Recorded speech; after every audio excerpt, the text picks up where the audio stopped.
everybody. Welcome. This is Appetite for Life, which is put on by the UNC Nutrition Research Institute. We're on the North Carolina Research Campus in Kannapolis. I know a lot of you have been to our other programming up in Kannapolis, which is at Restaurant 46. And if you have not been there and you've only been here, then you need to come on up to Kannapolis and see us. So you can learn all about our programming on our website, which is on the information you were given when you came in. Tonight we're going to hear from Chef Megan Lambert with Johnson & Wales University and our registered dietitian, Steph Saullo.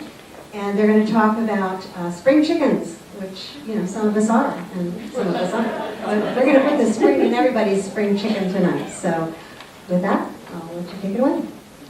Okay, can you all hear me well? Yes? Okay, I'm going to turn this one off and use the cool one because I'm cool. Okay. Welcome. I see some familiar faces, so welcome again if you've been here before. You all can hear me well, right? Yeah. I'm just used to like, I'm Steph, and we're going to do pretty much a whole menu using one thing and other things too. But, so April, it's spring, right? It's finally feeling like spring. So hopefully all of our vegetables are going to pop up in our gardens and all that wonderful good stuff if you have a green thumb. If not, then there'll be lots of good produce at the grocery store for you to choose from soon. April also houses World Health Day, and so just wanted to start by just talking a little bit about health and what does health mean, because I think sometimes we get stuck into thinking that health only means a couple of different things. So what does health mean to everyone? Yeah, what does health mean? What does it mean to be healthy? What are all the things that encompass health? Breathing. What was that? Breathing. Okay, feeling good? Okay, without disease, so that's a big piece of health, absolutely. Proper nutrition. Nutrition? Mm-hmm. Wellness. Energy. Wellness. What does wellness include? A lot of things. Absence of disease. Yep, we said that one. Energy. Energy, exercise, Eating well, sleeping well. eating well, sleeping well. Food. One thing that's really important that I think we often leave off is being happy. Good mental health, right? That's a really important one. Sometimes we get super stressed out about eating perfectly and exercising 30 minutes a day, 7 days a week, or whatever we're supposed to do, and then we get stressed out, and that's not good for us either. So it's really important, while we always focus, you know, at the Nutrition Research Institute, obviously we're focusing on nutrition, but there are a lot of other things that encompass our health too. So as we move forward today and tomorrow and every day after that, just consider that nutrition, yeah, absolutely is important. Exercise, absolutely is important. But there are a lot of other things that make up our health as well. So I'm going to let Megan start us off with whatever she's doing back there. And so we'll kick us off with some steps, and then we'll just sort of throw it back to each other and talk about some of the components that she's using. Okay? And if you have questions, feel free to shout them out, and then I'll just repeat them so that everyone else can hear them, okay? All right. Hey, can everybody hear me? Yes. Okay, good. Welcome to Johnson & Wales if you haven't been here before. If you have been here before, welcome back. Good to have you. Yeah, springtime is lovely. It's like my favorite time of the year because the farmers markets are heating up. So we can really get a lot more of our produce and things at the farmers market. So sort of my idea about this demo was showcasing some of the great produce that we can get now at the farmers market, but also showing you one of the things that I like to do with my farmers market chicken. Right? Anybody buy their meat at the farmers market? A little bit? Not everybody? Who eats meat in here? Okay. Anybody want to admit to being a vegetarian? That's okay too? Awesome. I think we hear a lot about the plant-based diet and how, plants are good for us. We know that, right? I am not a vegetarian, but I would kind of still consider that I eat a plant-based diet because the majority of what I eat is plants, right? Lots of fruits and vegetables, good amount of grains, particularly the whole grains. And I think you can include a little bit of meat in a plant-based diet. And I like meat, so. But I do try to purchase a good majority of the meat that I eat at the farmer's market. But what does that mean for my budget? It is expensive, yeah. I think it's worth every penny, but it is a lot more expensive. So if you buy a chicken at the farmer's market, how much does the chicken cost at the farmer's market? I know? A lot, yeah. So let's see. So to buy chicken at the farmer's market, if you're getting like the pieces already cut up, the like chicken breast or chicken thighs, it's even a lot more expensive. So what I end up doing usually is buying a whole chicken, which I think can be a little bit intimidating. Not that anyone would admit it, but some of us are intimidated by figuring out what to do with a whole chicken. So kind of what I wanted to do is show you what I do with it. And kind of the first place I go is into the stock pot, right? Rather than trying to cut up the chicken and make sure I get the cuts just right, I just throw the chicken in the stock pot, right? So you've got a good description of the way I make my stock. And my husband is from Mexico, so I take a lot of my cooking from the Mexican tradition because it's really delicious. And so the stock that I'm showing you is a Mexican one, and it's from a great cookbook called Rosa Mexicano, the Rosa Mexicano cookbook, and it's by Roberto Santibáñez. And it's just that's a great cookbook if you like Mexican food. So I would highly recommend that one. But we do this a couple times a month because I'll buy a chicken and we try to use every bit of it, right? So chicken goes into the stock pot, some tomatillos, some onion, a little jalapeno, some fresh herbs, some bay leaf, and then we just cook it, we simmer it. Kind of gently. One of the secrets there is that you don't want to boil the heck out of it, because if you boil it at a real high temperature, it's going to get a little bit tough. So we simmer it gently, and then the chicken comes out, and I let it cool a little bit, and basically kind of just pull the chicken meat, right, from it. I didn't think you all wanted to watch me do that today, so we've already done that. We've got the chicken kind of already pulled off the bones. And then I'll put the bones back in the stock, and then I'll reduce it down. So we get this really nice flavorful stock. And that's kind of where I've started here. So I've got my stock ready to go. We've got our chicken ready to go. We also, you'll see in the notes that I started with, as I was testing these recipes, and I usually, it's not that I usually weigh it or figure out exactly how much I have, but I wanted to give you some guidelines in terms of what you would get from one chicken. And I had a 3.5-pound chicken, and I got, I think, 1 pound, 6 ounces of meat from the chicken. So, again, we've split that in between 3 meals and kind of thinking about 4 portions in each of the recipes. And so for our chicken soup, I think we get, I put 6 ounces of chicken meat in there. And then for our other 2 dishes, I put 8 ounces in. So for 4 people, it's not a huge portion of meat, but again, the chicken is valuable. And so one of the kind of the side effects of buying meat at the farmer's market is that we eat less meat at my house because of it, which can be good. I like meat. There's awesome nutrients in meat, but we just don't need to eat a pound of meat at a time. Right, so we're being a little bit conservative with our meat portions here. Okay, so I've got my stock here, and basically the soup is super easy. All we're going to do is, at this point, we're heating the stock. I'm putting in my carrots, which we can get at the farmer's market now. My potatoes, and maybe we're not quite ready for potatoes yet at the farmer's market, but they're coming soon, especially if we get the new potatoes. And then I'm going to let these cook in the stock for a little bit. And then once those are tender, just at the last minute, I'm going to throw in some peas, and you could get fresh peas. Fresh peas are hard to get at the farmer's market. Anybody ever grow peas in their garden and shell them? This is usually like my harvest every spring from the peas. So you got to make a real special dish with your peas. And again, if you buy those at the farmer's market, you're certainly going to pay a lot for them because somebody had to grow them and shell them.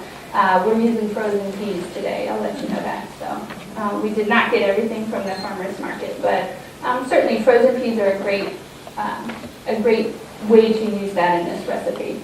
Okay, I'm going to let that go for a little bit. Anything you want to say about? No, I was just going to say that frozen peas are probably better than canned peas because they're much better texture than the canned pea, which is going to be a little bit mushier. But whatever floats your boat. Yeah, but generally I would go with frozen peas after fresh, and maybe even before fresh because they've been sitting around for a while. Question, I noticed on here it said don't wash your chicken with water. Yeah, so we definitely want to talk about some food safety. Oh, okay, you'll talk about Yeah. Why don't you want to touch on that? Yeah, so sure. There are some chicken. Chicken is one of those things. I love chicken, but sometimes I'm just like, I don't touch chicken. Yeah. It's like one of those slimy things. wash them. Yeah. Well, I think the thing with the washing it, what happens is that when you wash it, you tend to splash all over, and then you get bacteria like on lots of surfaces that you don't need to. We're going to put the chicken in the pot and cook it. That's going to take care of the bacteria on the chicken. So generally when you buy a chicken, if you've got whole chicken or even chicken from the grocery store, even pieces, it's good to go in the pot. You don't have to wash it. It kind of makes us feel better, I think, to wash it, but you don't need to. You don't need to wash it. To. Absolutely not. That's a much easier way to contaminate more things if you wash the chicken. So you're just throw it in there. And when you're cooking chicken, you always want to cook it to 165 degrees. That's going to be your safe temperature for chicken. So always cook it to that temperature. And then making sure after you've touched the raw chicken that you wash your hands really carefully before you touch anything else and wash the surfaces. Maybe give it a little sanitizer spray. Yeah, Is it any health benefit by not washing it? I'm just asking. The health benefit is not splashing bacteria all over your kitchen, which is going to make you sick if we don't get it all afterward. So you're just more likely to contaminate things and make yourself sick that way. Chicken is one of the more, it carries a lot of bacteria naturally, not because there's anything wrong with the way it's produced, it's just bacteria grows in a lot of places. So we want to just keep the bacteria to a minimum by keeping it in a little safe place and not spreading it by washing. So, yeah. Yeah, good. Very, very important question. I think food safety is really important to talk about when it comes to chicken and any raw meat product for that matter. So, yeah, good question. Any other questions about that? Yeah. I always need to know the idiot-proof techniques to recipes. And I like to use the slow cooker. Mm-hmm. You might just want to address this after the talk or maybe say a few words now, but is this easily transferable to a slow cooker? Totally, yeah. You could definitely, instead of doing it in a pot on the stove, you could throw everything in your slow cooker and just cook it. You just would want to check the chicken to see that it was done and nice and tender before you try to pull the chicken meat. But yeah, that'd be great in the slow cooker. And great way to reduce the stock down as well. When you're reducing the stock down, so after you've taken the meat off the chicken, and then you can return the bones into the chicken broth, you want it to reduce a little bit to make the flavor, concentrated, would leave the lid off. So that can go in the slow cooker with the lid off, and that will allow it to reduce. If you put the lid on, it'll stay, all the liquid will stay in there. It tends not to reduce so well. But yeah, that'd be a great thing to do. The difference between chicken stock and That's a very good question. I think stock is made just with meat, and broth is made with the bones. But everybody's all about the bone broth these days. You guys have heard about bone broth? It makes it taste good. For me, it comes back to certainly about nutrition, but also flavor. And I guess that would be part of my definition of wellness Food tastes good. Food should taste really good. And I'm not just eating for nutrition, I'm eating for enjoyment and pleasure. And so, yeah, I think adding the bones into the stock makes it richer and more flavorful. And I'm sure, I don't know if you have any health benefits to doing that, but it certainly makes a richer stock. So nothing wrong with doing that. I don't know that it's going to cure everything, but I vote for putting the bones back in the stock. That definitely works. And I think that when you do hear the hype about bone broth, it's something that you would need to really make and cook those bones for a long period of time. And I don't know that there's any scientific research to say for sure that it's a really helpful way to drink bone broth. I've heard of like pop-up shops now in big city where you can go and buy your bone broth. So in Charlotte, There's some we have some great bone broth producers in Charlotte, and it's delicious. I don't know exactly what all the health benefits are, but yeah, there's some delicious stuff going on. I think this is a sort of a good opportunity just to say that, there is, and I think I've said this at presentations before, there's a nutrition story of the day. This is going to cure this, and this is going to really prevent that. And really what it comes down to, and it's springtime, and people are talking about spring cleaning your diet, and I really cringe when I hear the words clean eating and diet together, because, it's really about, what Megan was talking about before. Absolutely a plant-based diet should be the foundation of everyone's diet, but it doesn't mean that it has to be perfect or quote-unquote clean or anything like that. But if you're eating fruits and vegetables and whole grains and lean protein, whether that's for plants or animals, you're good. You're good, right? The vast majority of our health outcomes are going to come from our genetics, and there is only so much we can control, and we absolutely should try. But there's no such thing as perfect eating. There's no such thing as eating clean. It's just a hype and buzzwords to get you sort of roped into trying to think that this is the next best thing and this is a quick fix. But really, the science says fruits and vegetables are good for us, so we should eat a lot of them. And all of the recipes that Megan's making for us today can easily be swapped in with all sorts of vegetables. So if you don't like what Megan's using, you add in what you want, because they are super easy in that respect. And my feelings will not be hurt. Yeah.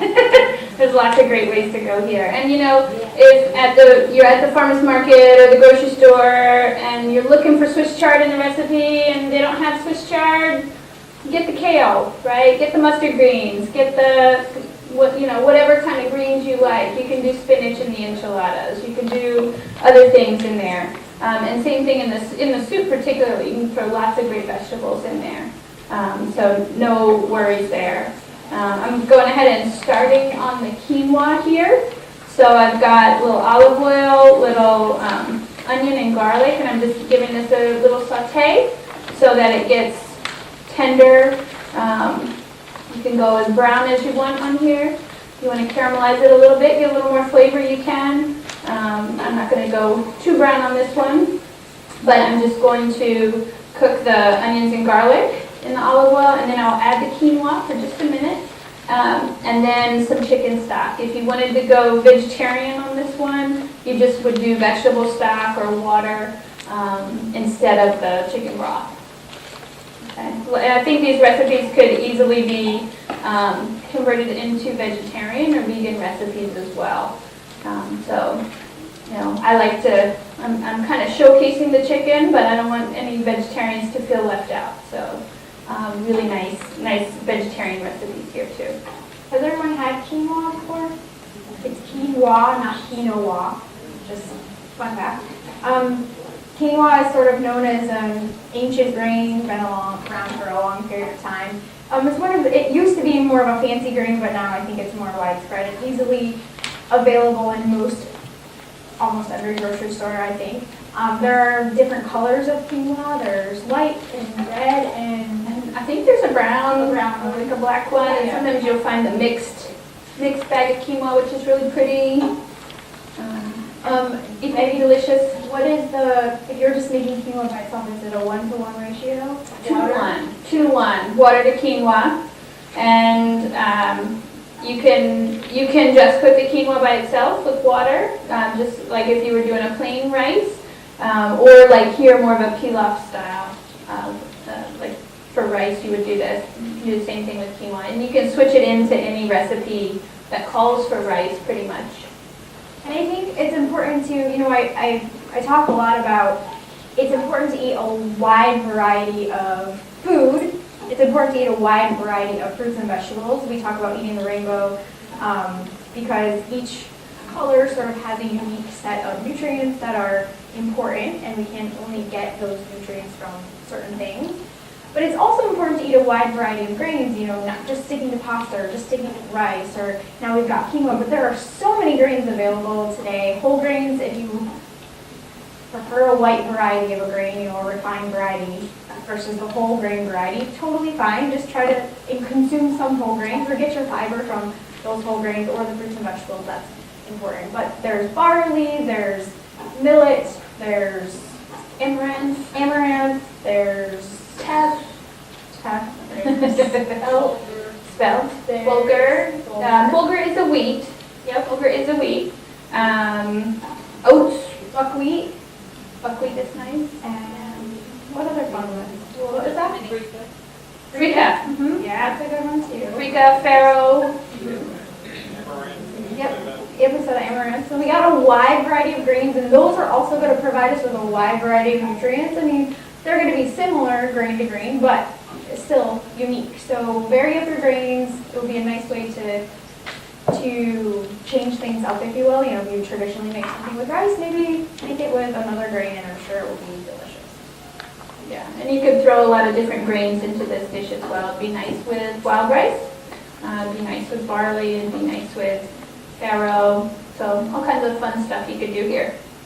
That's definitely one of the things you could vary in this recipe. Yeah, and even in most grocery stores, some of the more longer cooking grains, like maybe barley and farro, some of these stores are now offering, like the parboiled and the faster cooking varieties, which is nice.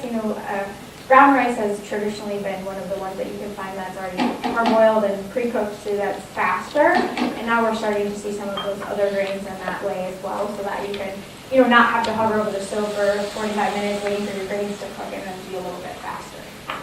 Question. Yeah. You mentioned the different colors of quinoa. Is the nutrition value different in the different colors? So like brown rice versus white rice, is the difference? I would imagine that there are some differences, but from a big picture standpoint, they're probably pretty similar. And I don't know for sure because I don't have them in my head. And I think in the case of even white quinoa is a whole grain. So Yes, where yes. brown rice is the whole grain and white rice is a refined grain, I think the white quinoa is also a whole grain. Yes, white quinoa is a whole. Yes. Is it possible that spring can shift those grains? Only because I can just almost compare them. I don't know. Good question. Let me see if I can figure it out. Oh, you did good, but the other one, there. Nope. I just don't know my left and my right at school. There we go. Thank you. Yay! Oh. Okay. See, wait for the boo, wait for the boo. Give it a chance. Does it like go back and forth? No, I just like blanked out a minute. Oh, okay. Okay, I think we're good. All right, so I'm gonna move this back and let it cook on low heat for a little bit, and then I will start the enchilada prep. All right, enchilada prep. Do we put it in the enchiladas? Can you remind me? Ooh, the Swiss chard. Swiss chard in the enchiladas, and I made a salsa verde for the enchiladas. So let me talk about the salsa verde a little bit. So that was one of the things that I kind of prepped ahead a little bit. For salsa verde, we do tomatillos, onions, garlic, jalapenos, or if you want it really hot, you could do some serrano chilies or whatever kind of chili you like. And I like to roast them in the oven. For Mexican salsas, you can either roast them or you can boil them. And I just like the flavor you get from a roasted salsa. So I put those all in a sheet pan, just dry. I usually broil them at home and get them like nice and blackened. nicely charred, kind of on both sides, pull them out, flip them over, get them all nicely charred. And then once they're sort of blackened all over, I let them cool just a little bit and then throw them in the blender and blend it up. So that's the salsa verde. We add some cilantro to that. We add some salt and pepper. Real easy. For the enchiladas, we usually do like a creamy sauce for enchilada verde, or enchilada suiza, sometimes they're called. And so what we do a lot is we'll take the salsa verde and add something called media crema to it, which is like a really rich evaporated cream, basically. Greek yogurt for that. So it's still really rich, still creamy, but you know, a little less fat, a little more protein for us, and good calcium. So some nice stuff in there. So that's going to be our little creamy green sauce. And the first part of this, again, I've got some lovely Swiss chard. This is the time for Swiss chard, and I'm just going to saute that with my garlic and onions, and then I'll add the chicken in, and then we'll use that to fill the enchiladas with. I'll get that started. So Swiss chard and spinach and kale and all the leafy greens are packed with lots of nutrients. You know, I think a lot of people like to put them in smoothies because some people don't like the way they taste, and that's a great way to throw them in there if that's your style, and that's fine. You always want to remember that they cook down, so you always want to get more than you think you need because they get real small. And you always want to salt them at the end, right? Because they concentrate, and you don't want to salt them in the beginning and then have too much salt. But they come with lots and lots of nutrients. Some of the more some nutrients like calcium, for example, that's one that's found in leafy greens that's not found in a lot of other vegetables, so that's a good one to sort of throw in there. If you don't eat a lot of dairy necessarily, that's a good place to get some of those nutrients like calcium. Yeah. Do you lose nutrients in the leafy greens when you cook them and saute them? So when you're cooking leafy greens or any vegetable that's high in vitamin C, and there's going to be some vitamin C in leafy greens, vitamin C doesn't love heat, so some of that is going to be destroyed in the cooking process. If you're cooking anything in a liquid, some of those water-soluble nutrients are going to leach out, like B vitamins, vitamin C, like I said. Those are going to leach out a little bit. So I always recommend not boiling vegetables. If you want to steam them or saute them, you're going to help to keep some of those nutrients. But if you're boiling the vegetables, try to conserve some of that water so that you can use some of those nutrients as well. Yeah, a lot of times I'll braise the greens, so I'll add kind of saute it a little bit, add a little liquid to steam it, but then I'll evaporate the liquid so that everything kind of stays in there. So definitely destroying some of the vitamin C, but the B vitamins will stay in there. The vitamin K will stay in there. So the calcium, the minerals don't go anywhere. So we're definitely keeping our minerals in the vegetables. But the problem mainly becomes when you boil stuff and then just throw that water away. And I wouldn't be like super concerned, like if you're boiling something and you're cooking something at a high heat and maybe losing some nutrients. The point is you're eating the fruits and vegetables.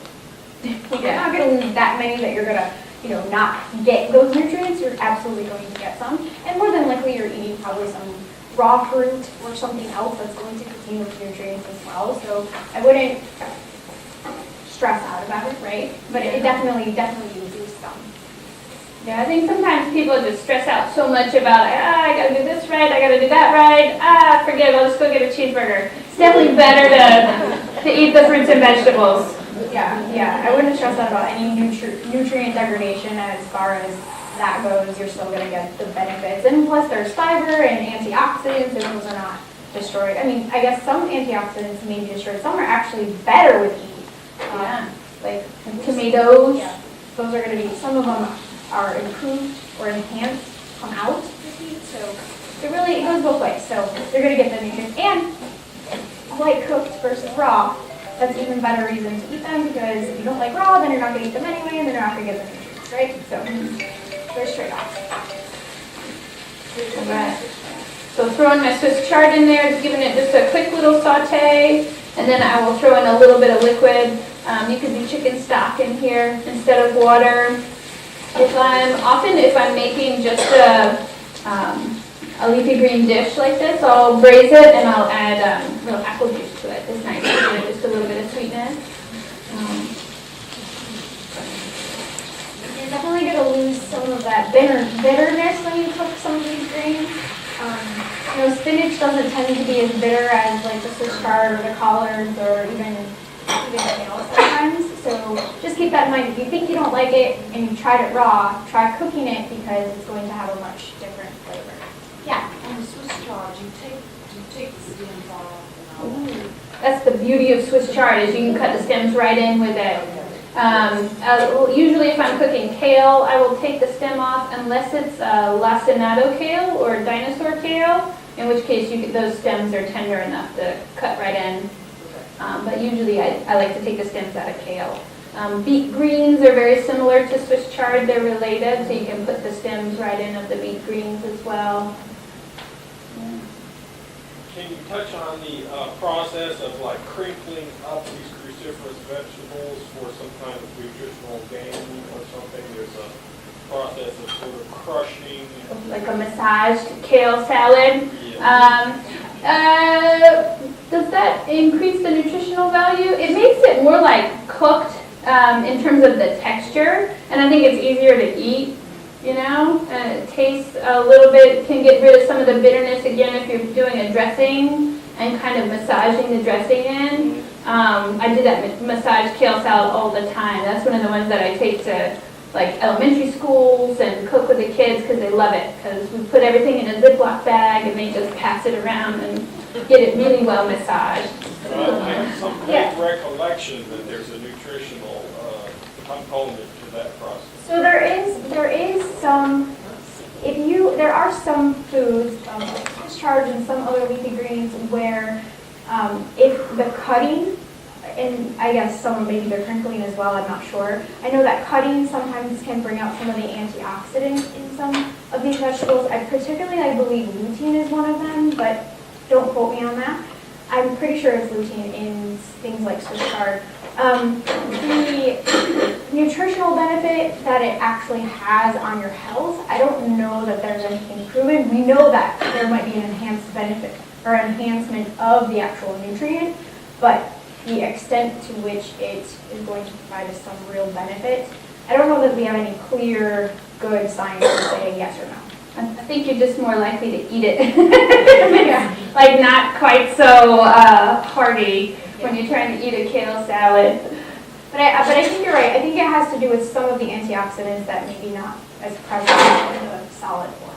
And an enhanced assimilatability. As in like absorption? Yeah, assimilating the nutrients. Yeah, I perhaps. I don't know. I don't know enough about it, but I would imagine that there's probably some truth to that. Sounds good. If it makes you eat it. There's definitely a lot of, I would say, the best way to describe maybe nutrition friends, if you will. Nutrients that work well together, foods that help other nutrients absorb better. Like there's a lot of that when it comes to nutrition. So I definitely wouldn't say that that's not true. I just don't know. Yes, yeah. And sometimes things need a little bit of oil, right? Like in the leafy greens, the vitamin K, the vitamin E. In there are fat-soluble vitamins. So massaging that dressing in is really going to perhaps help you absorb those nutrients a little bit better. Yeah, absolutely. I always say, like, if you love ranch dressing, eat the ranch dressing with your carrots, because you're going to get more absorption of some of those fat-soluble vitamins with those vegetables, and you might enhance the taste a little bit as well. Not that a plain carrot doesn't taste great, but if you love ranch dressing, that's not a bad way to incorporate it, because you're going to get some of those benefits from the fat. So there's a way to incorporate all the things you love. Yeah, and again, if that's the only way you're going to eat carrots, go for it, right? Right. I think I can start on my asparagus quiche over here, which is a vegetarian item. I didn't want to do all chicken dishes tonight. Clearly it's not vegan, but it's vegetarian. So let's see, I have a lovely pie shell, and you know, especially for a savory quiche or a savory pie, I'm, again, all about some whole grains, so love to do a whole wheat pie crust, and you've got the recipe there in your packet. You know, I didn't skimp on the butter, but definitely put a little bit of fiber in there for you. And really cool, we've got a good local farm that's doing some whole wheat flour and grains. Coldwater Creek is one that I use a lot, so it's just neat to me to see that somebody is producing grains here locally, so I try to support them when I can. So I'm going to take my milk and heavy cream and eggs for the custard. Again, this is going to be like a very, you know, rich and delicious and flavorful quiche. I'm just going to whisk those together to make my custard, a little salt and pepper. And then I'm going to saute my asparagus and some green onions first, so that any liquid that's in there, if you have a very liquidy vegetable that you're going to put in a quiche, it's nice to evaporate some of that liquid out. Because if you have too much liquid in your custard, it's going to be, you know, curdly and not going to be beautiful and delicious. So I always like to kind of give things a quick saute before I put them in a quiche. This is another one that you can just go crazy with all the different vegetables in this one. You know, when I make things like this, like quiche or frittata or whatever, all my vegetables either sink or float. Anybody else have a problem? See, we got another problem. You know why? No? Okay. That's it. I don't know what we're doing wrong. All my vegetables either sink. I guess it doesn't bother me as long as it's in there. It may have to do, I mean, it's certainly just, you know, the buoyancy of whatever is different than your custard or your egg mixture. It may change if you saute it before or after, you know, if it's raw versus saute. I don't know which would cause either way, but Just, you know, fun fact for what happens to me. Real life experience here, see? This happens all the time. Eggs are super duper inexpensive protein. If you're buying them at the farmer's market, not necessarily the least expensive protein, but if you're buying them at the grocery store, they're going to be a really super inexpensive protein.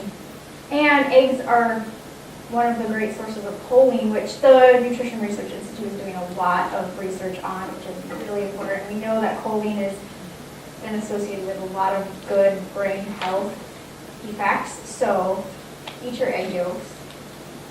You know they're not bad for you. We're still recuperating the eggs from their throwing rat us in the 80s, so we're still bringing them back to life and letting people know that they can eat eggs. They're not bad for you. If you have high cholesterol, you can still eat eggs. It's fine, even for the benefit of choline. And you're going to get choline from a lot of animal products. So chicken, great source of choline. You're going to get choline from all of your animal products. That's one place that you're going to definitely get them. There's still some.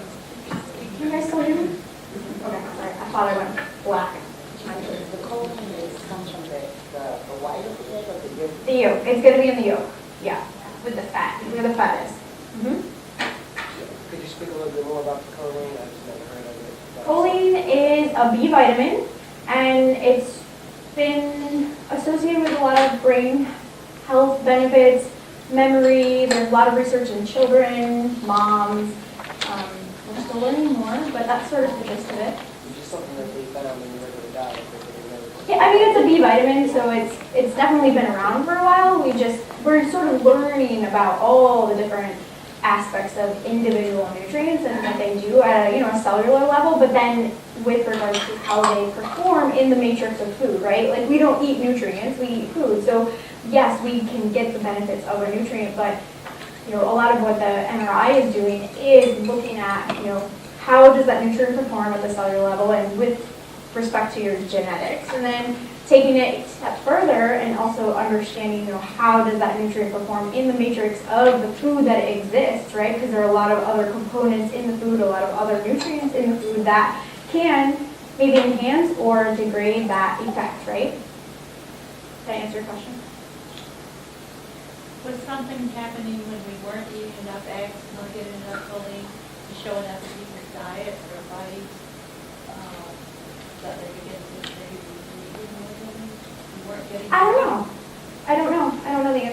question. I mean, it definitely was found as, I think that when we study things and then we see a benefit, we have to dig deeper, right? Like, and I'm making it up. Maybe we're studying eggs and we see a benefit and we're like, oh, what could be the benefit, right? And we have to break it down, like, what are all the nutrients in the eggs? What could it be? And then we have to break it down further and study each individual component to figure out what is causing that effect. And that's sort of how nutrition research works.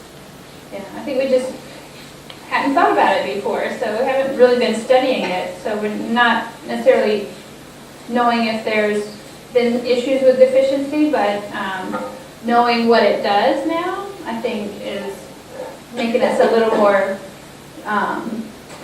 willing to eat things like the egg yolks, and knowing that there's really great nutrients in there, and also the research on like fat and saturated fat versus other kinds of fat, and maybe it's not so bad anymore, which is great if you love eggs and meat and things like that. So it's just interesting that it just keeps evolving, all of the research that they're doing. We keep learning more and more about it. Yeah. Well, after all the research, did they start adding more choline to prenatal vitamins to help babies? The answer is yes. Yeah. Yeah, I'm definitely eating my eggs right now. So And all those, I think, so the benefit of, we are learning a lot, right? And it's great. But at the same time, we have to understand, like, we study nutrition in a bubble, right? But then we have to take all these other components, right? This is why I was going back to, like, the nutrition story of the day, and, like, choline cures whatever, right? Making it up. But we also have to remember, like, we live in this world where each of us has a unique genetic map that is different, which is exactly what the NRI is doing, is trying to say, like, hey, someday in the future, we're going to be able to say, like, this is the diet for your genetic map, and it's going to be perfect for you, right? Like, that's the ultimate goal, right? But at the same time, we also have to consider, like, yes, we're learning all these things, but studying nutrition in our bubbles is also a big compounding variable, because we have this big environment around us. And environment is one of those things that absolutely impacts our health. So we have to take into consideration all of those things as well. Do you go to the doctor? Do you live in an area that's heavily polluted? Like, all of these things are impacting your health too. So it's not just, going back to what I said earlier, absolutely the nutrition piece is important, but it's not the whole picture, right? Yes? For the sake of my vegan friends, are there any non-animal sources of the choline that are adequate? Yeah, I believe peanuts are pretty well equipped with choline, and there are quite a few beans out there that have some choline in them. Yes, Julia? I would also suggest soy and leafy greens. I know they're on the list. You can go to the USDA.gov and look up any nutrient, and they will give you a list of recommended foods. Yeah, if you Google the USDA nutrient database, you can search food by nutrient. And I totally should know this because we're just working on a choline study, and I just designed diets, but it's all blah, blah, blah in my head. So, but I'm pretty sure that those are definitely some big ones. Thank you. Mm-hmm. All right, what are we doing still? Oh, sorry. Well, we have the food safety, we have that, and we call it the salmonella. Does it affect one component like the yolk versus the white or whatever? How can you cook eggs, or the salmonella there?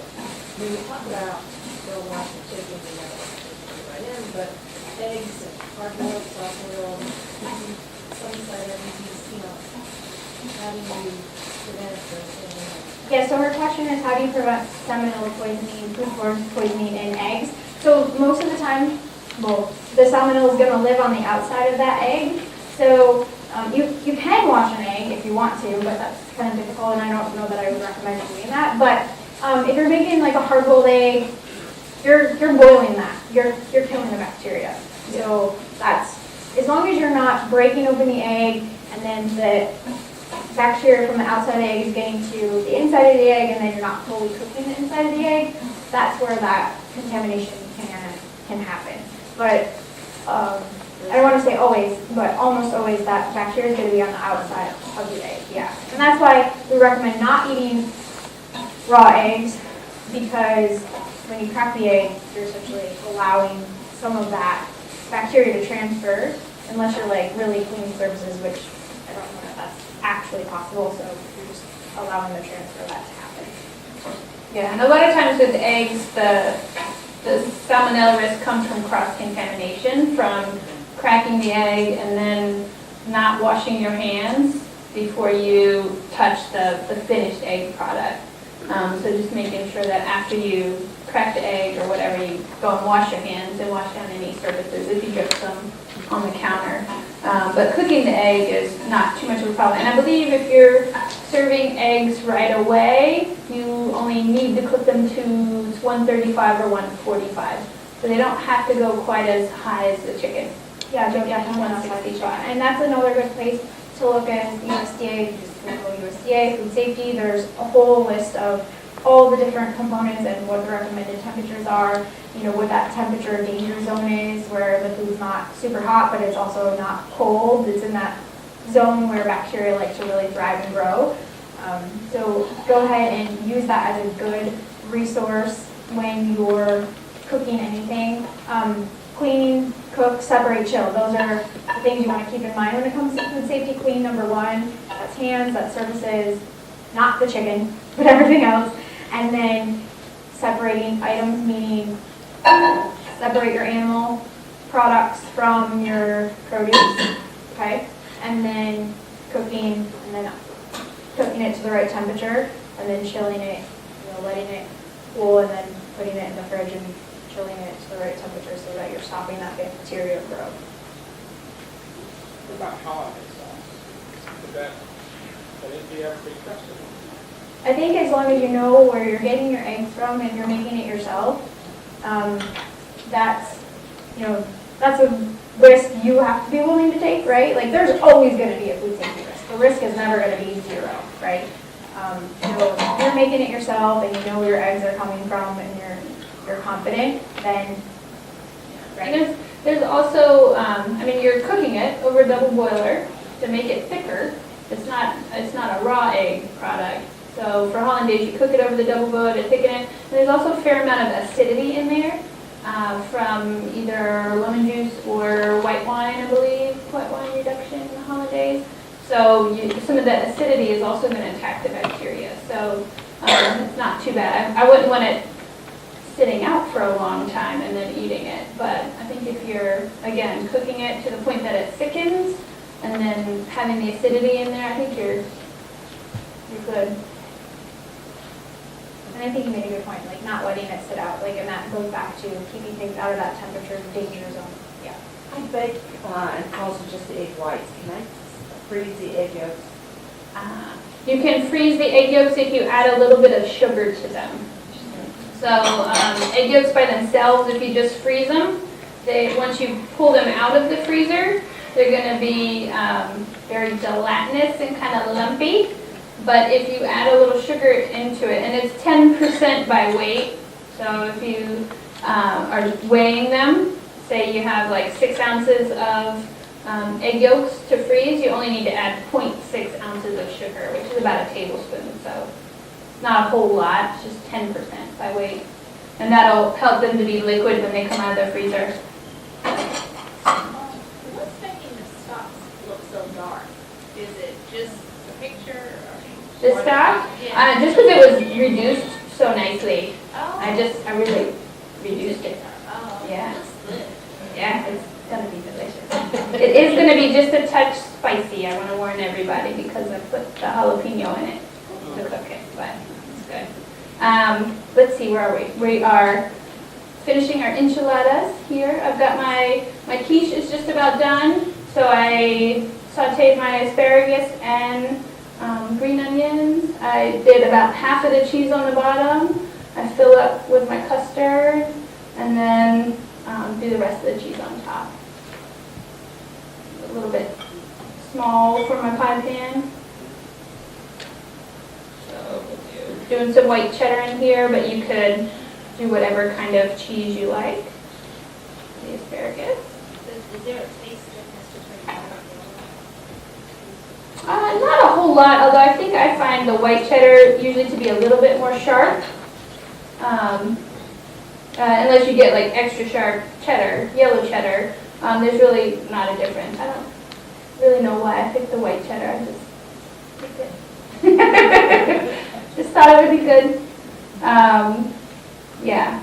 So for my enchiladas, I'm heating up the tortillas, and maybe these are not the world's best tortillas. We didn't go to Lupita's today for tortillas. Yeah, they kind of dry out. They're a little thin. But all I do is heat those up on a dry griddle so that they're a little more flexible. And then we'll be able to roll up our filling to go into it. You do the tortilla, a little bit of your Swiss chard and chicken filling in there. You do a little bit of the salsa inside. They didn't give me a whole lot of salsa to work with because it's on your enchiladas that you're going to taste. So roll them up. And we're going to pretend that this is a little baking dish instead of a plate. And just kind of rolling these up. Once they all get filled, then salsa goes on top, and then a little cheese sprinkled on top. And then into the oven just to bake the, melt the cheese and make it a little bit brown and lovely. That's all there is to it, that one. The quinoa is here. The quinoa is getting nice and brown on the bottom. And this one is kind of a warm salad, right? It would also be good as a cold salad. At this point, you could mix everything up and throw it in a casserole dish, right, to heat it. But I'm just going to add in my chicken and my spinach, a little bit of lemon juice, and I would add a lot more spinach than this because, again, it's going to wilt down to nothing. It looks like a lot, but it's not a lot. And a little lemon juice and zest in there. And it's a really, just a really nice dish altogether. But again, this could be warm, this could be cold. Going to add a little fresh parsley when it's done, and then serve it with a little bit of feta cheese just for that sharpness. This was one of my favorites that we tested. Okay, so that just needs to wilt down a little bit, and then that one's pretty much done. Go back to my tortilla. Yeah, I learned that the hard way when I was first making enchiladas. We try to roll them when they're not warm and they completely just break down. Yeah, you can also heat them up in the microwave. That's an easy way to do it. It's not the end of the world, but it's nice on like a dry griddle. Sometimes they get a little bit toasty, and I really like that flavor. So does everybody feel confident in using a whole chicken now? Yes? Yes? Who's going to try? Good. Be intimidated by the chicken. Yes. So I'm understanding that the genetics to be I look at how genes affect predisposed diseases and things like that. Is it going into, has it going into particulars about different diabetes of different people or races or ethnicities in terms of how they eat or how their genetic makeup may be related? Has it gone that far into something new that they're just looking at, for instance, something like heart disease, cancer, obesity, but even those variations in terms of genetics or racial, cultural differences?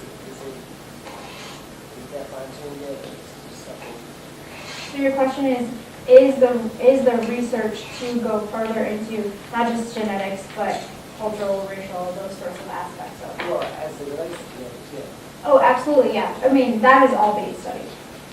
I mean, when it comes to certain diseases, we definitely have some of that insight already. I mean, I don't think maybe to the genetic level, but as far as like associations with various diseases and how different races and cultures are differently impacted by various diseases, I think we already are there in terms of associations, by no means causal effects or anything like that, but I think we're there in terms of associations. We've got some of that basis and that knowledge. There's some metabolic diseases that have already been identified that through the genetic process.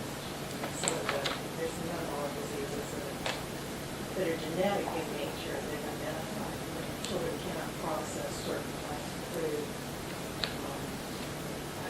Like in, you know, you talk about the lactose issue, which can be genetic, that's not what they talk about. Yeah, no, he was asking more or less like, you know, have we really uncovered, and correct me if I'm misquoting you, have we uncovered, you know, not only genetics, but also racial differences and that with regards to health and disease and nutrition, right? So I think that's what you really want, lactose. Yeah, I mean, and, you know, they're all correlated. Some of Yeah, them are absolutely. correlated. I mean, it's like, for example, Tay-Sachs disease, which is not nutrition-based, but that's genetic to acidic from Mediterranean. So there you go, you know. And I do remember when I was at Chapel Hill, but that was 40 years ago, they were studying that and had identified some food issues that they had as well, but I don't remember too well. I was the equivalent study, I wasn't, sorry. But yeah, I mean, but they're really getting down to the nitty-gritty on the molecular level now. I mean, some of the stuff that they're doing now is fascinating. If you get a chance to ever do a walk, like, I don't know if you're going to do another walk. Yeah, they do them every summer. Yeah. It's Two? worth going. We do 2 a month, 6. 2 months in the summer, right?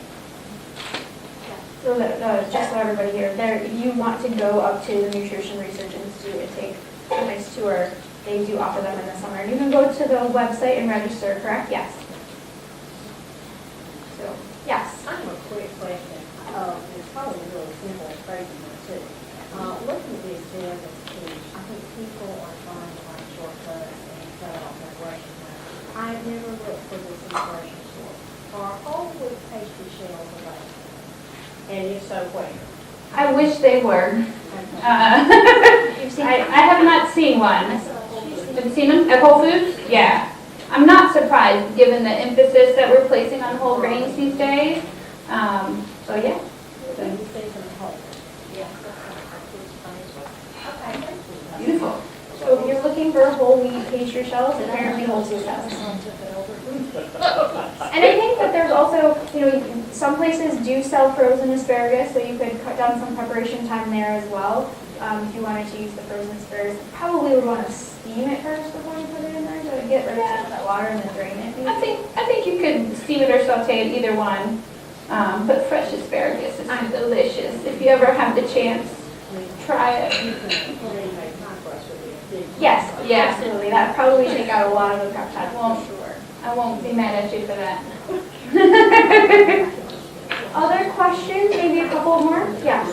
So I've heard that quinoa has lectins in it that causes inflammation, and the way that you cook it can destroy those lectins so that it will be better for that. Do you know anything about that or the research in that? So like if you pressure cook it, it's supposed to be better than cooking it other ways so that those lectins don't cause inflammation. I don't know. Okay, I'm sorry. No, that's fine. I was just curious. It's a lot faster to pressure cook it. Yeah, absolutely. Sprouting, they cut down on, like, if you pre-sprout. Which could just be soaking overnight. A lot of there's a lot of talk about sprouting grains or soaking grains. A lot of the whole grains and beans you can soak overnight before you cook them. Again, I think it cuts down on cooking time for sure, which is nice. And if it provides that nutritional benefit, so much the better. Yeah, because I just know, like, you know, some foods trigger inflammation and some people suffer from that. So I just didn't know. And inflammation is definitely one of those buzzwords these days, right? Everything is inflammation. But you also have to consider, you know, how much is it promoting inflammation, but also, you know, how much are things like fruits and vegetables and whole grains that can cut down on inflammation, right? Or other things that you're eating. So how much is that inflammation versus how much is inflammation being brought down in other respects? So, you know, I have to consider how much work you have to do, right, to maybe get rid of something that maybe isn't having a huge effect versus other things that maybe take less time and have a better effect. You get what I'm saying?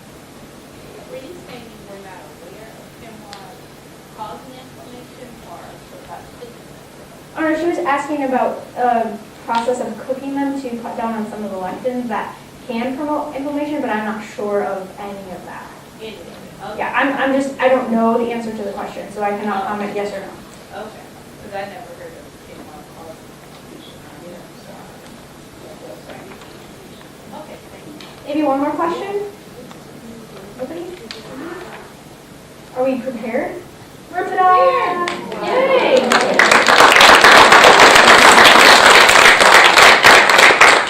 So thank you so much for coming. There are some samples outside. You do not have to congregate at one table. There are a few tables, so don't feel like you have to get in one line. There are a couple tables, I believe. So, And the chicken soup, I would just say, like, to finish that, I've got some minced onion and minced jalapeno and minced cilantro. You don't have to put that on. If you want to, you can. That's the way we serve it. A little squeeze of lime in there is really nice. But you can serve it however you'd like. The enchiladas are ready to go out there. The quinoa salad, if you want a little feta cheese, you can sprinkle that on. And then we've got some asparagus quiche bites for you to try. Hope you guys enjoy it.